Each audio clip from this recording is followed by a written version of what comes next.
ใช่ใช่ฮะคานไปเร็ววันนี้ไปเร็วไปเร็วเฮ้ยคานไปก็เป็นวันนี้เอาเริ่มไปเป็นแล้วป้าลุงไอ้ผู้เปิดคลิปออกมาพ่อกับไอ้ต้ากับน้องอินเตอร์พวกน่ะดื้อไปอยู่พวกกระดึบไปไอ้ตาไอ้นี่เนาะคือบ้องแท้นี่กระดึบไปอยู่กระดึบไปว่าดูว่าพี่น้องเลยเปิดภาพเปิดคลิปออกมาพ่อกับหลานน้อย2 คนน้องอินเตอร์เพิ่นกับไอ้ต้าเนาะวันนี้ก็เป็นมื้อวันจันทร์พี่น้องเอ้ยแต่ไอ้ต้าเพิ่นบ่ได้ไปโรงเรียนเป็นไอแน่หน่อยนึงแล้วก็เป็นวัดเนาะกับน้องเชอเพิ่นเป็นไข้พี่น้องเอ้ยก็เลยพากันหยุดเบิด2 คนเลยเนาะโดยกับทักทายสบายดีเด้อป้าลุงไงสบายดีตอนเที่ยงเนาะมื้อนี้ก็หลานน้อยก็ลงมาเด่นน้ำคานไปเป็นได้น้ำลายปอดเยอะดิเอ้ยบ่รู้บ่คานไปทุกที่พี่น้องเอ้ยบัดนี้เนาะเริ่มแล้วสวัสดีป้าลุงไงลูกสวัสดีโอ้ยเจอกับเป็นไข่ยังไม่ได้ขึ้นไปเยี่ยมมึงเพิ่นอยู่พี่น้องเอ้ยเนาะจักหน่อยก่อนสิขึ้นไปเยี่ยมมึงเป็นไข่แล้วก็เป็นตุ่มอันน้ำกระตุนนะเชือกมัดหลังอยู่เอ้าโอ้ยมัดจุกทั้งหลังไอ้ตาบังเนี่ยมาดูสวัสดีป้าลุงจ้ะสวัสดีป้าลุงเนอะพักมันแบบไปลูกวางน้ำไพ่นะห่านพวกนี้ดื้อไปนะห่านใช้ดูเอ้ยกำลังดื้อไปพี่น้องเอ้ยกำลังไปเป็นอีกจักหน่อยนี่พอแห้งนะเนาะสิไหลจับเอาเฮ้ยก็ได้6 เดือนเมื่อวานนี่6 เดือนเต็มเมื่อวานนี่พี่น้องเอ้ยวันที่6เนาะใช่ฮึบบ่นคนดื้อไปเท่านึงกับพวกนี้เอาข้าวมาผ่าพี่ลูกกรึบใช่แม่ได้ลูกบอกป้าลุงแน่แม่ว่าป้าเลยห้องแม่ว่าป้าคนขี้ลือเลยแม่ไปใช่เด้นี่แม่ว่าป้าเลยว่านี่ฮึบกำลังฉีกโก้คาดอันแต่มือน่ะดื้อไปก่อนนะหลานน้อยไปเป็นแล้วนี่มาลูกละอ้ายบ่ขึ้นไปหาแล้วว่าจะลงมาหาอ้ายบ่รู้บ่บ่ฮะใช่แม่เด้แม่เพิ่นขึ้นเฮือนเมื่อกี้นี่พี่น้องเอ้ยอยู่บนป้าถ่าใช่พวกนี้น้องสิไปลูก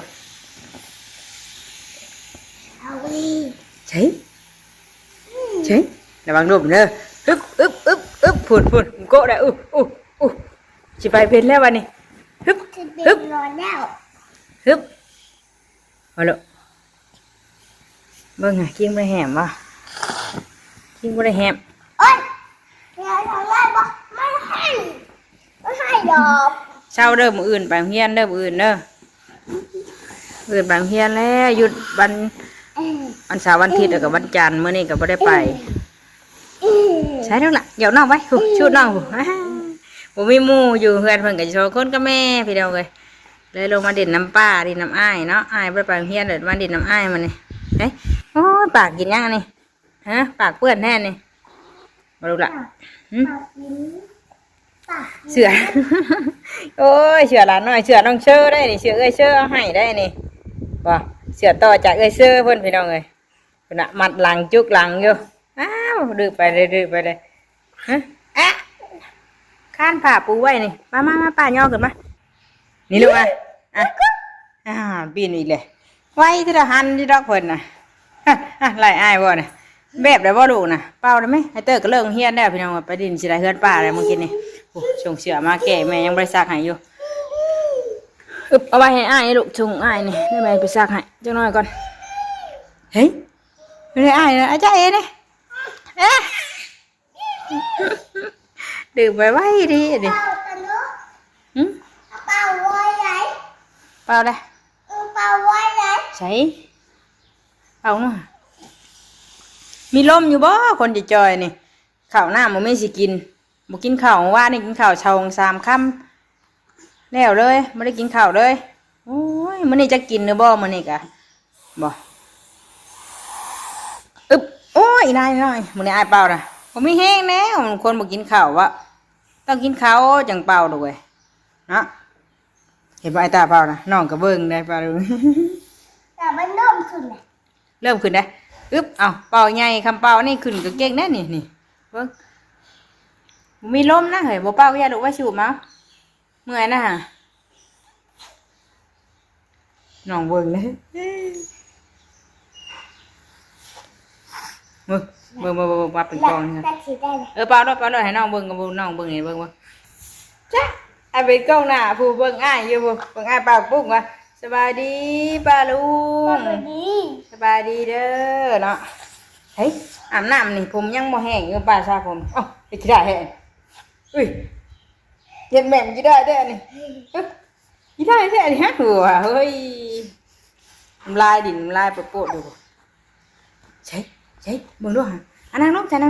บิ่งไอ้ตาเป่าได้เด้อบ่อึ๊บอันนั้นน้องมีน้องอึ๊บบึ้มไปเป็นเลยเด้นี่เด้พี่น้องเอ้ยใช่เฮ้ยไปเก่งแท้นี่จังก็น้อยเด้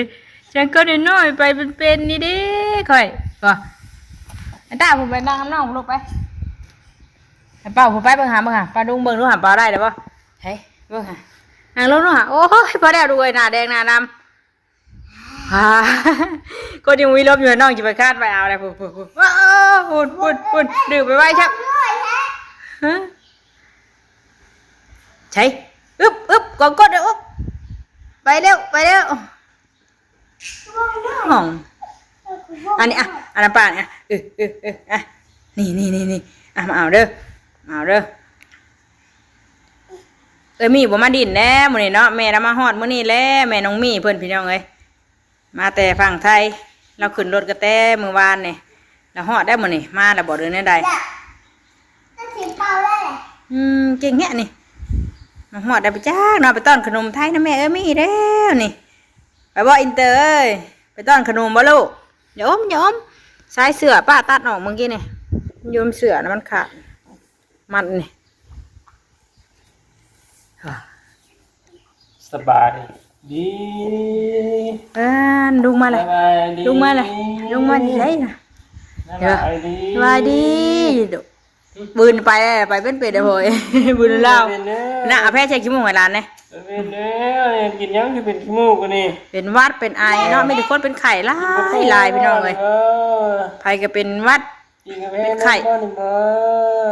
กลางคืนเนาะไอคืนนี่ก็ไอบัดคืนข่อยก็ได้ จุ่มได้ เอาบ่เอาบ่ อุ้มแน่พุ่นน่ะให้ปีนให้เพิ่นนะเฮ้ยปีนลังให้อุ้มแน่ระวังเด้อกอดน้องดีๆเด้อมึงเนี่ยโชว์พุงอยู่ ก็ต้องนี่ จะมาอุ้มน้องแพ้กลัวช้ำกันน่ะดึงรถก็พอนะมึงเนี่ย ก็ต้องนี่ เชื่อลานนะ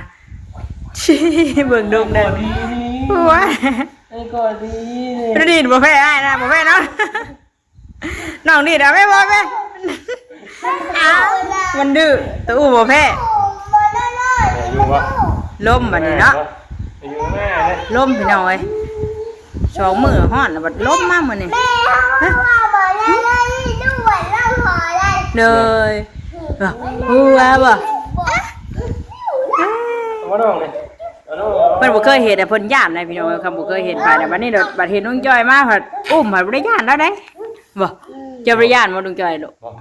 จากนี้เนาะ เราไปป้าเพิ่นก็แต่มื้อเพิ่นเกิดอัน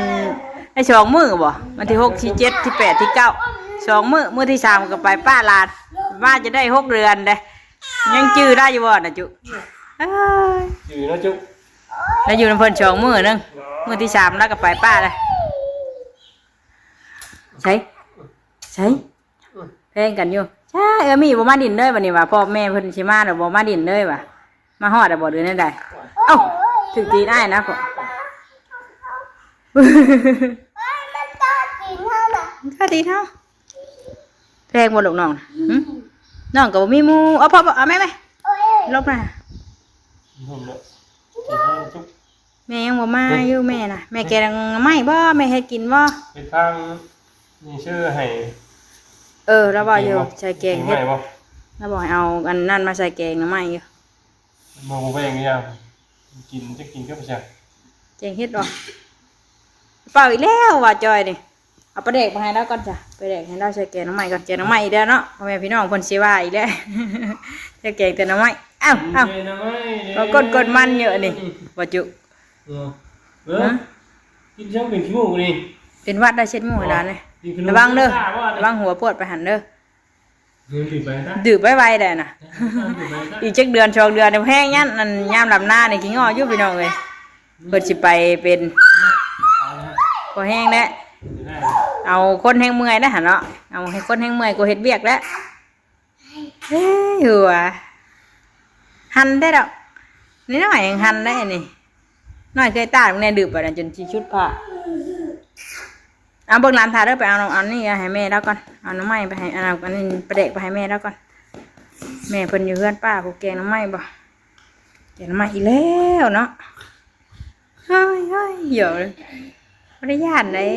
มืดจ้ะคนมืดนี่บ่ลูกหลานพอไปเวียกอีกแล้วบ่มื้อนี้ไปเวียกอำดุงอีกบ่เบิ่งหมดเด้อเฮ้ยเด้อเบิ่งหมดครบหลานเด้อมุนดินนะมุดได้อยู่เฮือนนี่จ้ะมุดมาแต่ใช่เฮ้ยต้นชายตาเด้ต้นมุดชายตาเด้ต้นชายตากันเด้อจ้ะเฮ้ยเบิ่งมาดูน่ะเบิ่งลุงก่อนน่ะญาติได้จ้ะญาติในหอมแก้มเนี่ยอย่างหอมแก้มเนี่ย ไม่หอมแบบไม่หอมแบบ เตยจะไปทางใดได้นะ ไม่หอมนะ เอ้ยนี่หอมมือได้ ยังไม่ซักผ้าแล้วจะหน่อยจะไปซักผ้าพี่น้อยป้าเดียวอันเอาประเด็กให้แม่น้องอินเตอร์เพิ่นแกน้ำไม้กันเนาะเดี๋ยวถึงต่อคลิปอีกเทื่อนึงให้พี่ให้น้องเบิ่งเห็นน้องยับเจ้าดุอีแล้วนะ น้องก็กดต้นใช้ได้ห่ะเฮ้ยเนาะอ้าวพี่น้องเลยตัดผ้ามาทางนี้ก่อนมาเบิ่งก่อนแม่นี่คือเฮงแท้นี่เนาะลูกให้อยากนอนเลยได้นี่บ่ดุเรามาแกน้ำไม้อยู่ทางเฮือนป้าพี่น้องเลย ชมป้าลุงเพิ่นว่าอันมักหน่อไม้ดอกได้นี่เนาะบามือนึงแล้วผัดบาเบ้าแม่นก็เพิ่นแล้วมาแกงอีกแล้วฉันน่ะแม่นกินเลยดิโยว่ะอ้าวปุ๊เปิดรูหาหมอนะหาหน่อไม้ได้มื้อเช้านี่พี่น้องเอ้ยหาหน่อไม้อีกเลยปูนพดพางเลยแม่นอ่อนเพิ่นสิแกงหน่อไม้ใส่เบิดบ่อนะแม่งเชื่อเพิ่นเอาเฮ็ดให้เฮ็ดเฟืองเอาสิได้ก็ไปตำกินไปแกงกินเฮ็ดกะลายเลยน้ำไม้กะลายเลยฮะเดี๋ยวสิใส่เบิดมันกะลายโพดเบิ่งแม่บ่ดุเห็นบ่นี่ได้อย่านางบ้านน่ะอย่านางแล้วก็อยู่แก้มหัวเด้อพี่น้องเอ้ยม่วงแล้วใหญ่แท้บ่ได้ใส่ได้ผักขาเนาะแม่นอ่อนกินบ่ได้เนาะข่อยสิเอาลวกเอาบ่ข่อยจะเอามาลวกเอากินกับเอากำลังสิแกงหน่อไม้ตอนเที่ยงอีกแล้วบาดลงเลยนี่คือแกงน้ำบวบปิดเอาดูเพื่อนแมงเตอร์เนี่ยบวบแล้วก็ทางบวบเนาะน้ำยานางเพิ่นพูไปกินแกงหน่อไม้คือเก่าแล้วเราอีเตอร์เนาะเนาะให้ลูกแม่แกงหน่อไม้เนาะจ้ะเนาะป้าอุ้มให้นอนเนี่ยมานอนเห็นนี่เสียงยินเสียงอ้ายแล้วตื่นติบ่ดตื่นเสียงอ้ายตาบ่ฮะตื่นเสียงอ้ายตาตื่นเสียงอ้ายตาเฮ้ยป้าไปนอนไปจ้ะป้าให้แม่แกงหน่อไม้เนาะแกงหน่อไม้ถ่าเด้อฉันเด้อจักหน่อยสิมากินจักหน่อยสิมากิน โอ้ยตาแดงแท้ลูกหลานตาแดงข้างเดียว อยากนอนเนี่ยป้าดูเงินลูกเพิ่นกะให้แม่อ่อนแกงชูกินเนาะป้าเตอร์ไปหาเลยเนาะลูกเนาะแดดอยู่หักลมมื้อนี้พี่น้องเอ้ยอากาศก็เปลี่ยนไปเปลี่ยนมาอยู่เฮ็ดให้เป็นหวัดเป็นไอเนาะจักเล็กน้อยไปจักผู้ใหญ่คนบ้านเฮาก็เป็นไข้หลายพี่น้องเอ้ยทำได้เข้าเพื่อนใดก็เป็นเบิดเฮือนมีหยังลูกโอ้นอนเด้เฮ้ยนี่นอนบ่ลูกบ่เนาะป้าให้นอนนะลูกเนาะพุดเฮ้ยนอนให้แม่เฮ็ดกินไก่เราน่ะไก่ป้าใหญ่ช่างไก่ลุงเราพาตึกปลาเลยได้ นอนเด้อเพิ่นนอนก่อนเห็นบ่ลูกฝนสิตกไปจักเนาะมื้อเช้านี่ครึมๆพี่น้องเอ้ยครึมฝนครับมืดฝนสิตกตามเบิ่งตกแน่เนาะพอให้มีงัวให้ได้กินน้ำมีอันนั่นแหละงัวก็มีฮอดน้ำกินมันอันนั้นมันแห้งนะฝนตกเทื่อเดียวก็แต่ก่อนพุ่นน่ะยังบ่ได้ตกเลยปลูกงัวกะฮอนแดดฮอนนายเขามาหากินน้ำกินในนานก็อยากนอนได้บัดนี้สีหูสีตาเลยไอ้เนี่ยไปเอาไปนอนก่อนพุ่นไอ้พี่น้องเอ้ยนานน้อยก็ได้ตอกอยู่นอนบ่รู้บ่ไปนอนเนาะเล่นอึบเห็นไหมแกงไม่แล้วก่อนนั้นเนาะไปนอนเนาะมีอูซ้ำบริผูอูให้ดานครับไปจ้ะลาป้าลุงไปจ้ะป้าลาป้าลุงป้านี่ไม่อันเครื่องกินกับแกงไม่แล้วเบิ้งนี่สาวบนสบายดีโดยเด็กได้มากระเซกนี่นะยาแก้ไอมาดูเห็ดเอามาอ้างป้าลูกในคลิปหมานี่น้ำบ้านเพิ่นมีบ่เอาขึ้นด้วยหมากองุ่นได้ดิคอยเอามาแต่หาน้องใหม่ผู้ได้น่ะหมากอันองุ่นลาวพี่น้องเลยแมงเตอร์ไปหาน้องใหม่ได้มาน้ำเค็มห่วยมือเศร้านี่ทางพี่ทางน้องเพิ่นเอิ้นหมากอย่างเด้อันนี้เนาะเอิ้นคือกันอยู่บ่ทางบ้านเฮาเอิ้นหมากอย่างคลิปหวด หมากหวด บ้านอยู่ทางฝั่งลาวเฮาเอิ้นหมากหวดพี่น้องเลยเนาะผลไม้ตามฤดูกาลหมากหวดแล้วก็ทางพี่น้องเพิ่นสิเอิ้นหมากหยังก็บ่ฮู้เนาะจะสิเอิ้นคือกันหรือบ่มันดำคือหมากองุ่นนี่ไอ้ตายว่าหมากองุ่นว่าเช้านี่ไปสั่นเดี๋ยวเอาลานนอนก่อนป้าลุงเลยเนาะขี้มูกย่อยเด้ลานก็เป็นขี้มูกเด้ไปเอาไว้ลุงมาลานนอนก่อนเด้อจ้ะไปพอกันอีกคลิปหน้าเด้อป้าลุงเด้อคลิปนี้ลาพี่ลาน้องไปเพียงซ้ำนี้ก่อนขี้มูกย่อยนะพุ่นน่ะลานก็อยากนอนนะสบายดีป้าลุงขี้มูกนะ